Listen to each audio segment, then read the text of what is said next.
আসসালামু আলাইকুম। DenovoLaws-এর নতুন ভিডিওতে আপনাদের সবাইকে স্বাগত জানাচ্ছি। আমি জহিরুল ইসলাম। আমরা CPC 1908-এর সেকশন 2 এর 22 পর্বের সিরিজ আলোচনা করছিলাম। আমরা ইতিমধ্যে 11 পর্বের আলোচনা শেষ করেছি। আজকে আমরা 12তম পর্বের আলোচনা করব। তো আমাদের চ্যানেলে যারা নতুন আছেন তারা আমাদের চ্যানেলটি সাবস্ক্রাইব করে বেল বাটনটি ক্লিক করে রাখুন, যাতে করে আমরা ভিডিও আপলোড করার সাথে সাথে আপনারা পেয়ে যান। পাশাপাশি আমাদের ফেসবুক পেজ এবং ফেসবুক গ্রুপ আছে DenovoLaws-এর। আমাদের ভিডিও ডেসক্রিপশন বক্সে লিংক দেওয়া থাকবে, আপনারা সেখান থেকে ক্লিক করে জয়েন করুন। তো চলুন আজকে আমরা আমাদের মূল আলোচনা বোর্ডে গিয়ে সম্পূর্ণ করি। CPC 1908 আমরা সেকশন 2 সাবসেকশন 2 এর আন্ডারে ডিক্রি বিস্তারিত আলোচনা দেখছিলাম। পাশাপাশি সেকশন 96, 97, 144 এছাড়াও অর্ডার 9, রুল 6, অর্ডার 23, রুল 3 একসাথে পড়তে বলেছিলাম। আজকে আমরা দেখব সেকশন 2 সাবসেকশন 2-তে বলা হয়েছে আদালতের দুইটা সিদ্ধান্ত বা ডিসিশনকে ডিক্রি হিসেবে অন্তর্ভুক্ত করা যাবে না। এটা কোথায় বলা আছে? সেকশন 2 সাবসেকশন 2-তেই বলা আছে। প্রথমত 1 নম্বরটা আমরা দেখি। এখানে বলা হচ্ছে এমন কোনো বিচার যেটা কোনো দরখাস্ত বা পিটিশনের মাধ্যমে শুরু হয়েছে। এমন কোনো বিচার যা দরখাস্ত বা পিটিশনের মাধ্যমে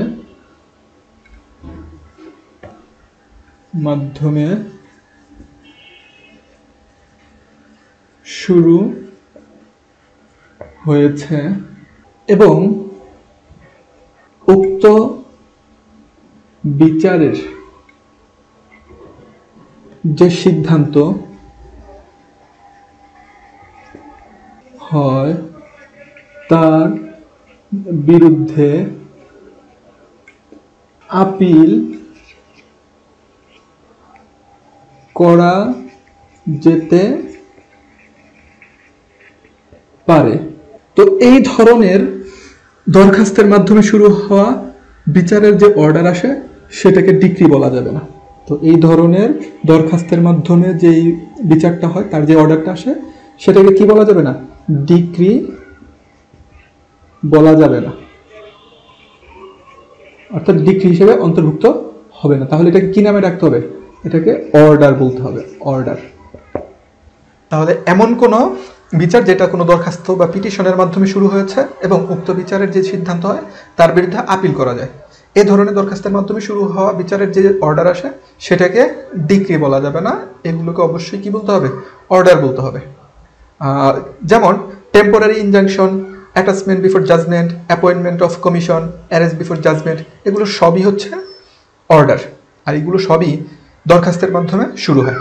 তো আশা করি 1 নম্বর পয়েন্টটা বুঝতে পেরেছেন যে আদালতের এমন দুইটা ডিসিশন আছে যে দুইটা ডিসিশনকে অবশ্যই ডিক্রি হিসেবে ট্রিট করা যাবে না, ডিক্রি হিসেবে ইনক্লুড হবে না। সেটা কি নামে অভিহিত হবে? অর্ডার নামে, অর্ডার নামে অভিহিত হবে।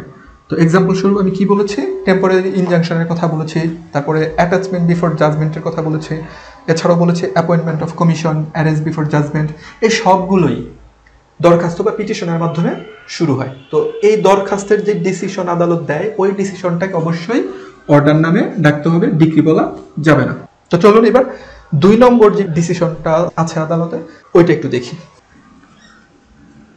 2 নম্বর বলা হচ্ছে মামলার পার্টিরা কোনো অর্ডার পালনে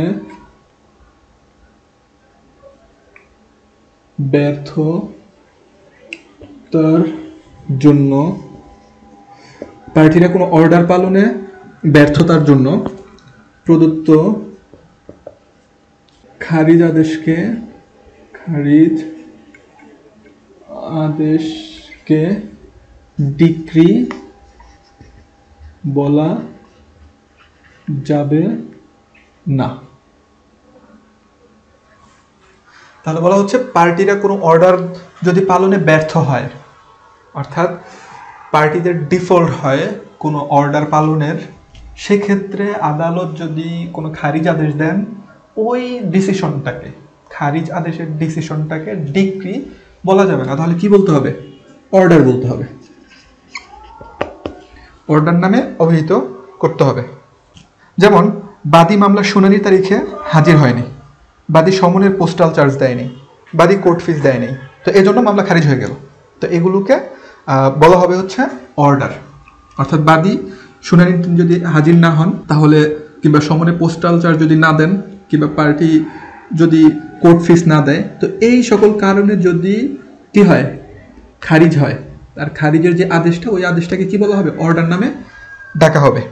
অর্থাৎ পার্টিদের ডিফল্টের কারণে আদালত যদি কোনো খারিজ আদেশ দেন, তাহলে ওই খারিজ আদেশকে অবশ্যই অর্ডার নামে ডাকতে হবে। তো আজকে আমরা কি দেখলাম? দুইটা জিনিস দেখলাম সেকশন 2 সাবসেকশন 2 থেকে।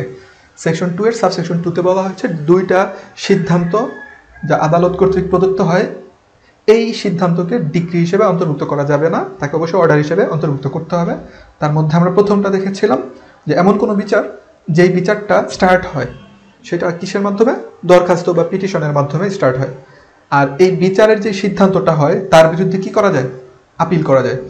তো এই ধরনের দরখাস্তের মাধ্যমে যদি কোনো বিচার শুরু হয়, তাহলে ওই বিচারের যে সিদ্ধান্তটা আসবে, ওই সিদ্ধান্তটাকে ডিক্রি বলা যাবে না, অর্ডার নামে ডাকতে হবে। এছাড়াও পার্টিদের ডিফল্টের কারণে আদালত যদি কোনো ডিসমিসাল অর্ডার দেয়, অর্থাৎ খারিজ আদেশ দেয়, তাহলে সেই অর্ডারটাকেও ডিক্রি বলা যাবে না, অর্ডার নামে অভিহিত করতে হবে।